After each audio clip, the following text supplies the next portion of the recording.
Hello, Andy here with another video, inspired by a friend of mine called Matthew Smith, who after my previous Doctor Who video said, why don't you do a worst Doctor Who episode video? And I thought, no, I'm not going to do that so much, because I think that's a bit of a non-debate. It's more a question of which Doctor Who stories from each era or each Doctor, I have to fudge it slightly on a couple, more than a couple, are the least representative of their particular era or particular Doctors. So I think that's a more interesting discussion. So I'm going to start with the first Doctor and then work my way down. We're going to be 14 in all. So the first one is the Reign of Terror, which I regard as being after there's the final story of the first season. It's and it follows two really good, not sequentially, but it does follow two really good historical, what they call straight historicals, setting within an established history, which is Marco Polo, and what I regard to be the best story of the first season, the Aztecs, which is brilliant. And the Reign of Terror just pales in comparison. I know comparisons are odious, but it pales in comparison, and it just feels a little bit sloppy in places. And I understand that there are sort of various behind the scenes problems with the director and William Hartnell sort of butting heads slightly, but there's also it just feels a bit clumsy. It just feels a bit it doesn't feel representative of the first Doctor's era. It feels like, but of course it was, as I say, it was early days. They're still trying to work out what the show was about. They haven't worked that one out yet. So yeah, but I think in retrospect, it's not a story that you sort of, as someone said, give me an example of the first Doctor adventure. That's probably the last one you go to, or something I would anyway. So that's that one. For the second Doctor, I'm going to go with something which is perhaps a bit of a fan favourite for slightly nostalgic reasons. I'll explain. And it's actually it's not this, it's that. It's the Crotons. And the reason I don't particularly like the Crotons is because it bored me to death. Well, I mean, that's unfair. It didn't actually bore me to death because obviously I'm still here. But it was the first Doctor Who story that I watched where I was actually waiting for it to finish. Whereas all the others, so because I've seen them sequentially, all the others I was like, what happens next? What happens next? This I kind of thought of, well, when's it going to end? When's it going to end? And it just didn't hold my interest particularly. And the Dominators, which is the one that's on the front there, is actually a better story. The Dominators is funnier, which for me is important. And it's just sort of, what they called Rhaego and Toba, the two Dominators, are hilarious because they're just sort of bitching with each other, and the Quarks, who are just on the right side of silly. That's a Quark there. They're not as menacing as they look on the front cover of this book. They don't look that menacing on the front cover of that book. So yeah, so that's that. It's important historically because it was the first story that was made, written by Robert Holmes, who's quite an important figure in Doctor Who writing. He wrote some classic stories for the third and fourth Doctors, and Gage Ramazani for the fifth Doctor, and he wrote, and he was a script editor for a time as well. So hugely important. But in terms of that story, it's his first story. You can tell it's his first story. He went on to bigger and better things, but the Crotons just doesn't do anything for me.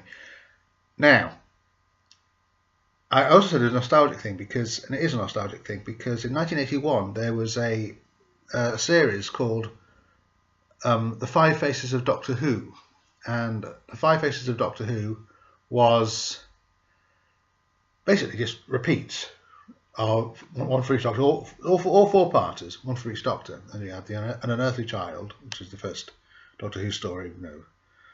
Brilliant first episode. I mean, I quite like the 3 episodes set in the Stone Age, but they're not great. So there was that. Then there was the Crotons. Then there was Carnival of Monsters, which is the 3rd Doctor story. The 3 Doctors, which sort of reunited the 3 Doctor. William Hartnell was very ill at the time. And it's Logopolis, which was the previous, which was the most recent Doctor Who story where Tom Baker turned into Peter Davison. Well, he didn't, but the Doctor stopped looking like Tom Baker and began to look like Peter Davison. So that's so the Crotons has got especially when fans sort of watched it at the time. I didn't actually, but I sort of watched it. But fans who watched it at the time and sort of said, "Oh, this is great. This is a good example of the 2nd Doctor," and it's not. It's a bit. It's not a favourite of mine. Anyway, so onto the 3rd Doctor, and if that's going to get keyboards rattling, this is going to put the caps lock on, and people are going to start typing furiously at me. It's the Daemons, or the Demons, or the Diamonds, or however you want to pronounce it, and it's on its own merits. It's fine. Taken in isolation, it's fine. It's not a bad story at all. My problem I have with it is that it doesn't make any sense within the context of what had gone before, because this is from what's known as the Master series. Roger Delgado as the Master made his debut at the beginning of this series, and he continues right through until the Daemons, which is the final story, and where he's all sort of on about sort of international conquest and sort of. Here he's dicking about with an alien demon for reasons best known to himself, and and I mean, I have a theory about stories like this, which is that they're the least embarrassing to watch with people who aren't Doctor Who fans, because this is set in a quaint English village, and things start going on. The shit goes down basically, and that's the problem. So it just doesn't gel for me, I'm afraid, that one. And I don't have a copy of this on DVD. I don't have it in novel form either. But the 4th Doctor one, the exclamation marks are going to come to this one. Terror of the Zygons. The problem with Terror of the Zygons is it would be a really good, it'd be a great, if not the best, 3rd Doctor story. And it just feels as if the previous administration, if you like, are still sort of somehow reining the show in by having the unit involved and Brigadier Lethbridge Stewart and all that. And it doesn't, I don't know, the Zygons are brilliant. Hugely iconic design used later on in the show with Peter Capaldi. No, nothing wrong with the story in and of itself. It just doesn't feel indicative of the 4th Doctor era as a whole. And I think this is important that I need to repeat that a little bit, because it's not a great story. In that, it's not a great 4th Doctor story. It's a great story, but it's not a great 4th Doctor story. I think that's my point I'm going to make there, because it's just. I just got. Why is the Brigadier back? It was basically my sort of, when I watched it, I thought, well, really, we're having that again. So, 5th Doctor, I'm going to go with, again, I don't have a copy of this in either format. I don't have a copy of this in either format, which is The King's Demons, which again features the Master, this time played by Anthony Ainley. And it's set during the reign of King John, and the Master is attempting to prevent the signing of the Magna Carta.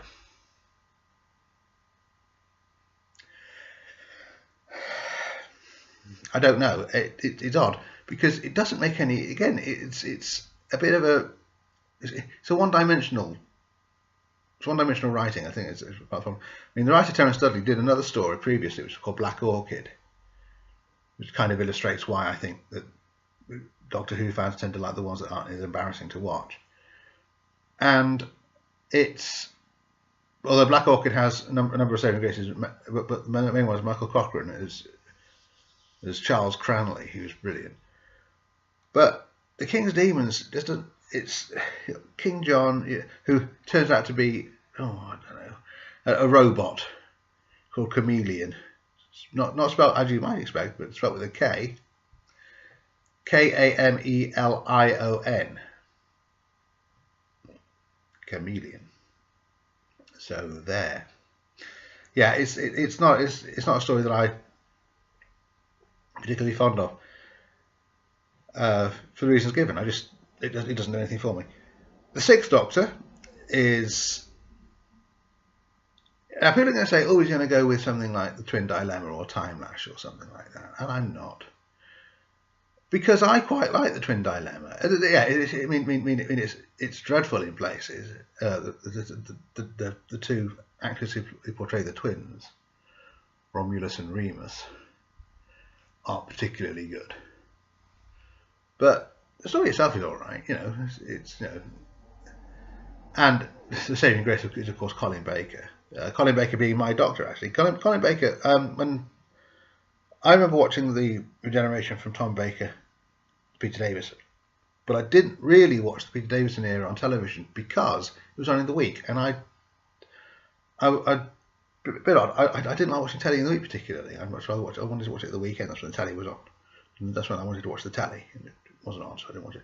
So when Colin Baker came in, and he returned to Saturday nights, no, he was my Doctor, and I do genuinely like Colin Baker's Sixth Doctor. But the story that I think is least indicative of his era, and again, it's sort of this safe thing going on, which is that it's the Mark of the Rani, and I couldn't get into it. Don't get me wrong. It's a very good performances in there. You got Colin Baker as the Doctor. You got Anthony Ainley as the Master. Kate O'Mara makes her debut as the Rani, a female Time Lord, an amoral scientist. It's an interesting idea, and they're brilliant together. I mean, they're rather unfairly called Three Slices of Ham, and that's not fair on all three of them, because they're not hammy actors. And although Colin Baker is very sort of grandiose in his delivery, it's not particularly hammy. And so no, but the Mark of the Rani to me, it's set during the Industrial Revolution. You've got Gordon Granger as Robert Stevenson, or whatever his name is, George Stevenson, and you've got, so it's yeah, it didn't do anything for me. I enjoyed it when I watched it, but I didn't feel it was an indicative example of the Sixth Doctor on television. The Seventh Doctor, which again I don't have a copy of, and it feels slightly unfair because this is, the first Seventh Doctor story. It's the time of the Rani, again with Kate O'Mara as the Rani, who's brilliant in it. But in a way, you kind of want the first story of a new Doctor to be, the worst that show can be, because then you want it to improve. There's a lot of behind the scenes problems with the Colin Baker had actually been dismissed from the role. Sylvester McCoy had been brought in, but in the meantime, the script for First Time of the Rani had already been written. So it was a kind of more of a generic sort of script. It's fine. It's enjoyable in places. It really is. It's got some lovely performances in it, but it just doesn't. It promises better things, and better things are. I mean, the next story, Paradise Towers, is absolutely brilliant. I genuinely do like that. I think that's a really good story. Yeah, and but Time of the Rani, for what it is, it introduces the Doctor, and you get on with it. But in terms of actual sort of, this is a quintessential Seventh Doctor story. No, it doesn't sort of fit. Now, so my first fudge into this, and for obvious reasons, is going to have to be the TV movie from Paul McGann, the Eighth Doctor. Because I'm going to count his era as a whole. I'm going to count sort of Big Finish and the novels. I think they tell a much broader story, although they're slightly separate from each other. They do tell a much broader story. of the Eighth Doctor. And this is and the movie has got problems, but it's enjoyable. I enjoyed it when I watched it when it was broadcast. I enjoy it now when I watch it. It's fun. Eric Roberts as the Master is hilarious.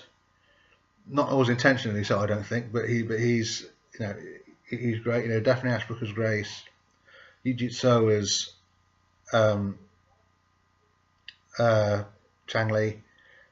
Great, really good, thoroughly enjoyable, but not indicative of the Eighth Doctor. I did got the Eighth Doctor on telly, and well, for a long time, certainly until the Night of the Doctor, but not in terms of the Eighth Doctor itself. If you haven't explored, the Big Finish sort of audios or the novels or both, or even the graphic novels, on the strength of the movie itself, you're missing out. Seriously, there's some good stuff out there involving the Eighth Doctor. And this brings us to the War Doctor, and again, this is going to be a mighty fudge because I've already included this in the previous video as being one of my favourite Doctor Who stories.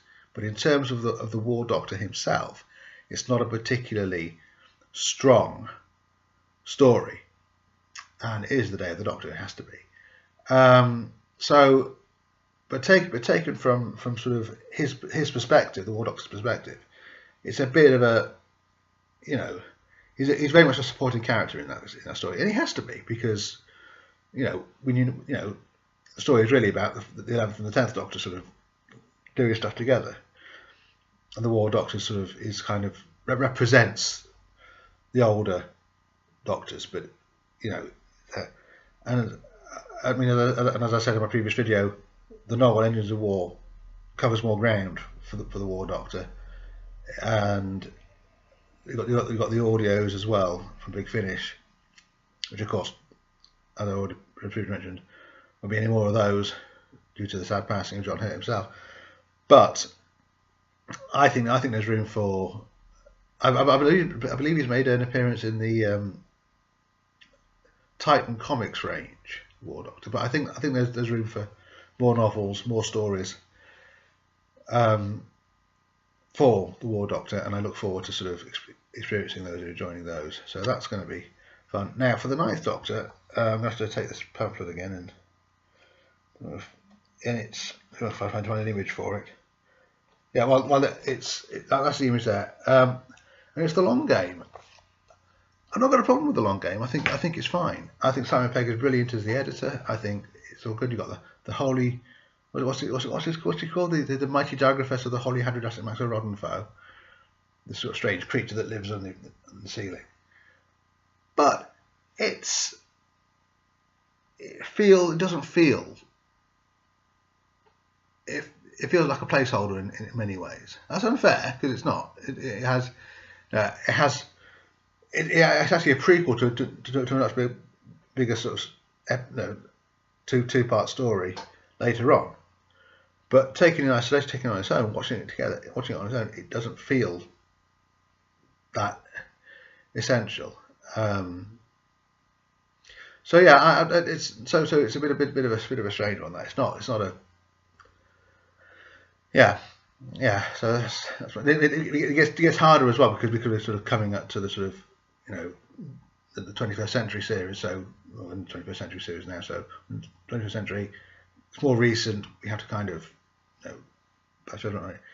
Now 10th Doctor, and one of the reasons I wanted to do this video is because my friend Matthew, he said, well, obviously Love and Monsters is going to be in there in the list. And I said, probably not, because I quite like Love and Monsters. Yes, it's silly. Yes, it's mad and insane, and slightly cartoonish, but that's not a problem for me. And that joke at the end, oh, it's a little bit risque. Okay, I found it hilarious, as did my wife. It's funny. Yeah. I don't think about it too deeply. It's funny. So, but it's the story that. The next story on is Fear Her for me. It feels like a poor cousin to The Idiot's Lantern for me, and whereas The Idiot's Lantern is set in sort of the early 1950s, Queen's Coronation, that sort of thing, Fear Her just feels it's set in what was then the future, set in 2012, and it's past now, but it made it to 2006. Just 6 years in the future from when it was made. That's not a problem in itself, but it just, there's a lovely gag in there where the TARDIS materializes and the door is blocked by two huge storage units. That's quite nice. But overall, it's just a bit of a. It didn't make a huge impact. It's not. Creepy child has been done to death anyway. It didn't do anything for me. I don't dislike it, but I don't think it's a good example of the 10th Doctor's era as a whole. But again, much like the Reign of Terror, it was early days for the 10th Doctor, so it's difficult to say. Now, my third fudge is going to be, because I still maintain, well, not do I maintain, it's confirmed in the story, in the TV series itself, that there have been two incarnations of the 10th Doctor, and this is the first story featuring the second incarnation of the 10th Doctor, and it's the next Doctor. And the main problem I have with that is that it feels very much like a sea change. It doesn't feel hugely indicative. Then again, is it a 10th Doctor story? Yes. Is it? But it's a second 10th Doctor story. It's the 10th Doctor Mark II, or whatever you want to call it. You could, in retrospect, the title of the next Doctor is very, very clever because Tennant is now portraying the next Doctor in terms of regeneration, in terms of incarnations. David Tennant is now playing, well, it turns out, the 12th Doctor. There's the 12th incarnation of the Doctor. But it just, it's something about it just doesn't. David McCurry is brilliant. David Morris is brilliant. I love the Cyber King, the giant, huge steampunk Cyberman thing. I love that. That's great. But as a story, I think, and maybe it's to do with the initial impact, or maybe it's to do with. But I'd always suspected that it wasn't that David Morrissey wasn't playing an incarnation of the Doctor anyway, because it seems a bit of a bit of a preemptive thing to do, because anything could happen.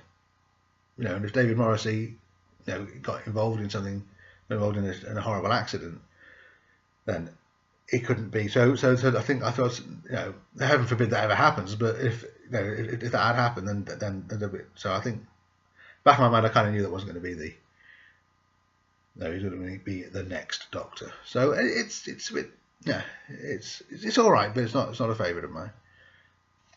For the 11th Doctor, the story that I think is least indicative of the 11th Doctor's era is represented by that picture there, and it's the Rings of Akaten. Now it wasn't a particularly popular story when it was first broadcast, I seem to remember, but it's not I don't dislike it. It's got some good moments in it, but it's a bit boring, really. It doesn't feel part of the 11th Doctor's period. I mean, he even mentions his granddaughter. It feels a bit like, in thematic terms, a bit like a throwback to sort of the wonder of the first Doctor era, and it didn't do anything for me. So I'm not saying it's a bad story, but what I'm saying is that it doesn't quite fit into, if you're doing a retrospective, it doesn't fit into the other Doctor's era all that comfortably for me. And finally, for the 12th Doctor, the 12th Doctor is he's still the current Doctor, and I had to sort of wrap my brains really about which story I felt was least indicative so far. Well, I imagine Twice Upon a Time will be brilliant. And it's The Girl Who Died. I couldn't quite get into it, and because it seemed to be, in a way, the selling point was that Maisie Williams was in Doctor Who, and that's probably a big thing if you're a fan of Game of Thrones. But I never watched Game of Thrones, so I don't know anything about know, her cult status. So she was just somebody who was playing a role in Doctor Who, and I wasn't. I'm not saying she was bad in it, because she wasn't. But I'm not kind of. I'm not that sort of. No, I didn't do anything wrong. And also the image of Odin up in the sky. Although it was very obviously modelled, I think he admitted this on the image of God and Monty Python and the Holy Grail. It took me out of it. I just couldn't get back into it after that. And there's some nice moments. We finally get to see why. Pardon me. We finally get to see why the Doctor chose that particular face. We get a flashback from the fires of Pompeii and everything else. But it didn't work for me. It didn't gel for me. So that's my list of 14 Doctor Who stories. I'm probably going to call this the bottom 14 Doctor Who list or something. But bottom 14 Doctor Who stories, I'll probably call it. But if you think I'm wrong, if you're going to if you've got your own sort of ideas, stories that you think aren't as are the least indicative of their respective eras or their respective doctors, fascinated to hear your views. Comment below. Thank you for watching. Like, share, subscribe, do all that if you so desire. It's great. Okay, and I'll see you later. Ta-da.